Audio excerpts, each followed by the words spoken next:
म्हणजे आता मात्र वाईट विचार आला की मी याला मारून टाकेन. आणि म्हणून प्रेमभाव, ममत्व भाव सुद्धा आणि मनात आलेला दुष्टभाव दोन्ही एक झाले. म्हणून आली पण विष पाजायला, मागच्या जन्मीचा बदला. पूर्ण आली विष पाजलं की ती मागच्या जन्मीची रत्न म्हणाली. भगवंताने तिची इच्छा सुद्धा पूर्ण केली, तिचा मान ठेवला आणि तिचा उद्धार केला. आता हळूहळू भगवान श्रीकृष्ण परमात्मा 108 दिवसाचे झाले. 108 दिवसाचे झाल्यानंतर ब्राह्मण भोजन ठेवावं असा विचार यशोदा मातेच्या डोक्यामध्ये आला. पण तिला वाटलं ब्राह्मण भोजन ठेवण्यापेक्षा ज्या गोकुळवासियांनी आपल्यासाठी एकादशी व्रत केलं, आपल्या आनंदात सहभागी झाले, नव्हे नव्हे याच्या मागे पण आपल्या प्रत्येक सुख दुःखात ते आपल्या सोबत होते, आपण त्यांनाच जर जीव घातलं तर. म्हणून संपूर्ण गावाला भोजनाचं निमंत्रण दिलं आणि स्वतः आपण प्रत्येकाची काळजी घेऊ लागली यशोदा माता. मग जे दह्या दुधाचे तुपाचे जे डेरे होते ते बैलगाडी होती, त्या बैलगाडीवर ठेवले आणि खाली भगवान श्रीकृष्ण परमात्म्याचा पाळणा ठेवला. भगवान श्रीकृष्ण परमात्मा झोपेचं नाटक करून करून कंटाळून गेले. त्यांना वाटलं यशोदा मातेचं माझ्याकडे लक्ष राहिलं नाही, ती आता तिकडेच पाहुण्यांमध्ये गर्क झाली. म्हणून भगवंताने एक लाथ मारली आणि ती बैलगाडीच उलटी पाडली. आता या बैलगाडीवरती पुतणेचा भाऊ शकटभंजन आलेला होता, येऊन बसला होता श्रीकृष्णाला मारण्यासाठी.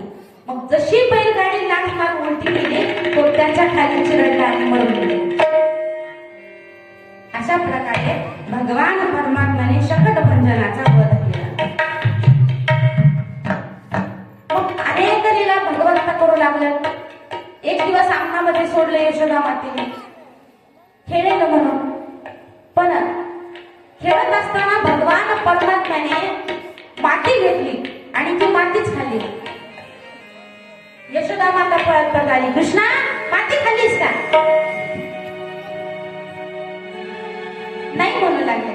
आई गाये नाही खादलेल्या माती, आई गाये नाही खादलेल्या माती, आई गाये नाही खादलेल्या माती, आई गाये नाही खादलेल्या माती, आई गाये नाही खादलेल्या माती, आई गाये नाही खादलेल्या माती, आई गाये नाही खादलेल्या माती.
नाही, मी नाही माती खाली.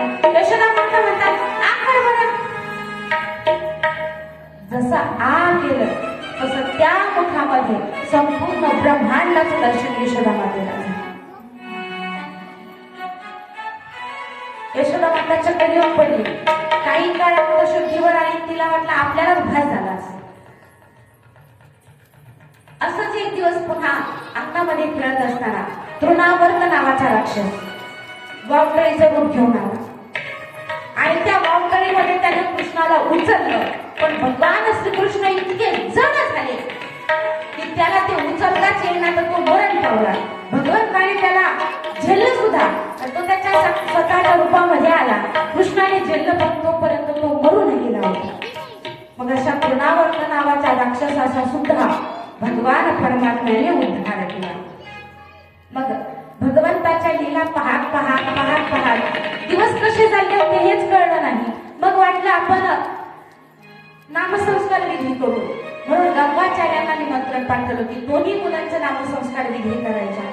रोहिणी आपल्या मांडीवरती भगवान श्रीकृष्णाला घेऊन बसली आणि यशोदा माता आपल्या मांडीवरती बलराम दादाला घेऊन बसली. एकमेकीचे लेकरं एकमेकीला घेतले. मग गंगाचार्य सुरुवातीला म्हणतात, हा जो रोहिणीच्या मांडीवर बसलेला आहे तो श्याम वर्णाचा आहे, तो इतका मनमोहक आहे की त्याला पाहिल्यानंतर कोणी पण मोहून जाईल. याचं भविष्य खूप उज्ज्वल आहे, हा महाज्ञानी असेल. आणि अशा प्रकारे गंगाचार्यांनी त्याचं वर्णन करून सांगितलं, याचं जन्माक्षर खूप पवित्र आहे म्हणून याचं नाव कृष्ण असं ठेवलं. भगवान श्रीकृष्ण परमात्म्याचा तिथं नामकरण विधी झाला कृष्ण म्हणून. गोपाल कृष्ण भगवान की जय. गंगाचार्य पुढे चालून सांगतात, याच्या जन्माच्या वेळी जे 5 ग्रह आले ते उच्चेचे असताना याच्या जन्मकुंडलीत एक ग्रह जरा खराब आहे आणि तो म्हणजे राहू. तो खालच्या 7व्या स्थानावर आहे. नंतर राजाला चिंता वाटू लागली की काय होईल याने. म्हणे काळजी करायचं काहीच काम नाही, काळजी करण्याचं. याचा परिणाम असा होईल की याच्या अनेक स्त्रिया होतील. नंतर बाबा म्हणतात, एका ब्राह्मणाने मला सांगितलं होतं की ह्याच्या 16,000 पत्न्या होते. गंगाचार्य म्हणतात, मग मी आणखीन काय सांगू. नंतर बलराम दादाचा सुद्धा नामसंस्कार विधी होतो की हा बलवान असेल, याच्या ताकदीपुढे कोणाचीच ताकद टिकणार नाही, हा बलवान असेल म्हणून बलराम दादाचं नाव बलराम हे ठेवण्यात आलं. अशा प्रकारे नामसंस्कार विधी पार पडलेला आहे. यानंतर भगवंताच्या ज्या बाललीला आहे या बाललीलेला सुरुवात झाली. मग अनेक लीला करत असताना अनेक खोड्या करायचे भगवंत. याच्या तक्रारी सगळ्या गवळणी भगवंताकडे घेऊन यायच्या की हा खूप खोड्या करतो, येतो उगाच आमचे केसच काय ओढतो, आमच्या तोंडातच काय मारतो, काही पण खोड्या करतो, येतो साडीचा पदरच ओढायला लागतो. यशोदा माता याला काहीतरी समजत.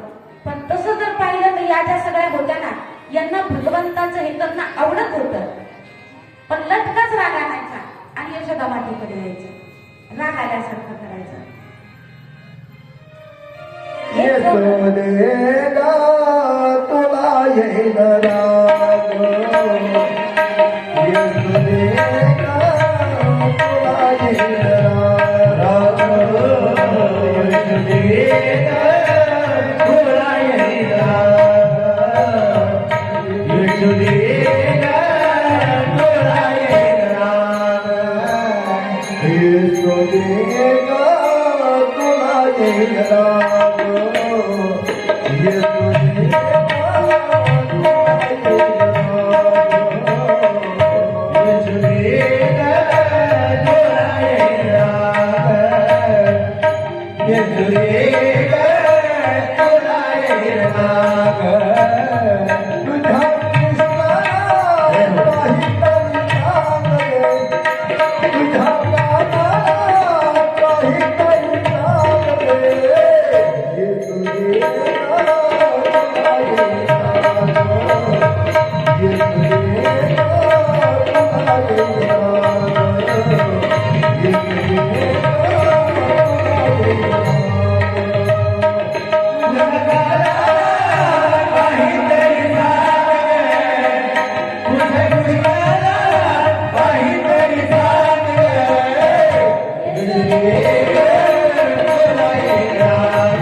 विकण्यासाठी मथुरेला चालली होती. आणि मथुरेला चाललेली असताना तिनं जाता जाता भगवान श्रीकृष्ण परमात्म्याला पाहिलं. गवळ्याची गवळण आली दै दूध घेऊन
चालली होती. पण भगवान श्रीकृष्ण परमात्म्याचं रूप पाहिलं आणि ते रूपच डोक्यामध्ये इतकं बसलं, मनामध्ये इतकं बसलं की मथुरेमध्ये गेली दही दूध विकण्यासाठी.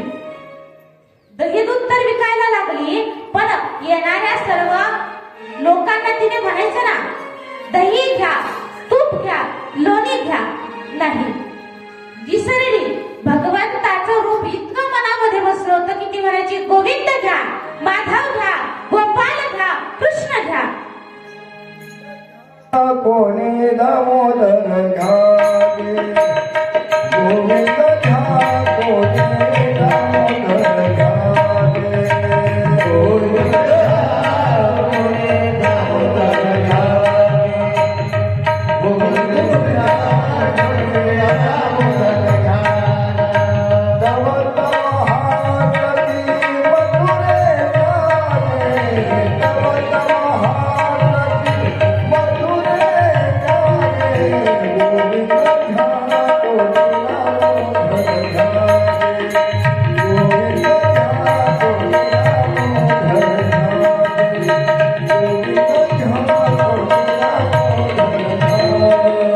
गोविंद घ्या,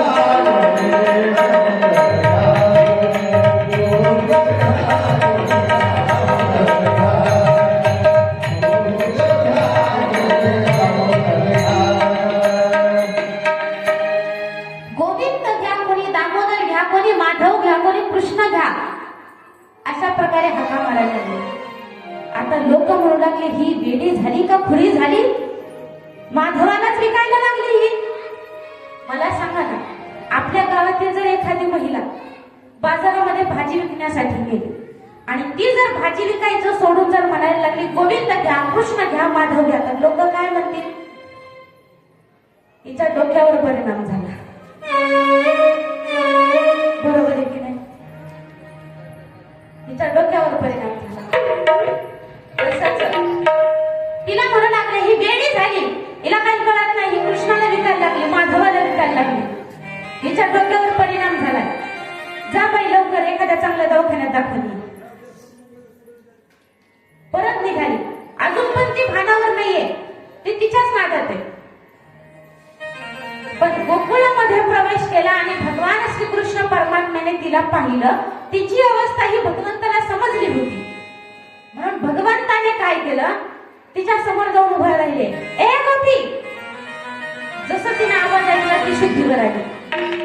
काय आहे तुझ्या निर्यात? लोणी आहे, दही आहे, मला दे ना खायला.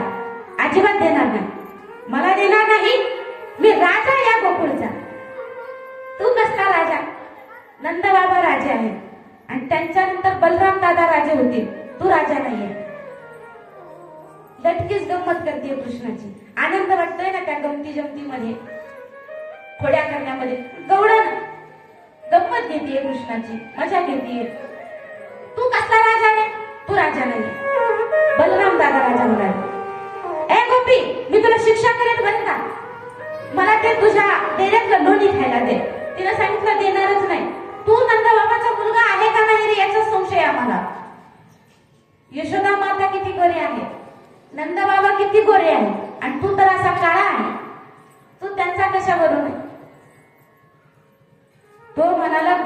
तुला बघ एकदाच सांगतो मी, जर माझं ऐकलं नाही ना तर मी एकदाच सांगत असतो, दुसऱ्यांदा बोलून देत नसतो.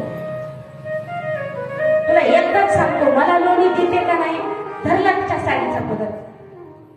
ती म्हणते कृष्णा अरे पदर सोड. नाही सोडत. कृष्णा पदर सोड. ओढायला गेली, डोक्यावरचे जे डेरे होते खाली पडले.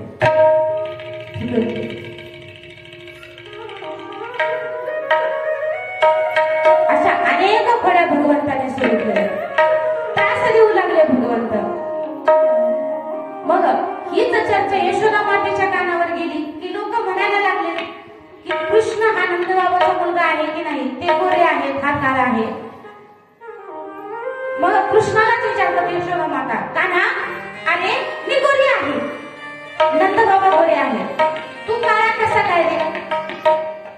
कृष्ण सांगतो, मैया अगं मी काळ्या रात्री जन्माला आलो की नाही, सगळे झोपलेले होते आणि अंधार होता, सगळ्यांनी डोळे झाकलेले होते. डोळे झाकल्यावर काय गोरा उजेड दिसतो का? आणि रात्री सुद्धा अंधारच असतो, म्हणून मी काळा. मैया तू इतकी सुंदर दिसते, पण कधी दिसते जेव्हा डोळ्यामध्ये तू काजळ लावते. ते काजळ काळा आहे की नाही, म्हणून मी काळा. काजळामुळं दिसतंय काळं, नवनाचे कारण.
कृष्ण माझाच मुलगा आहे.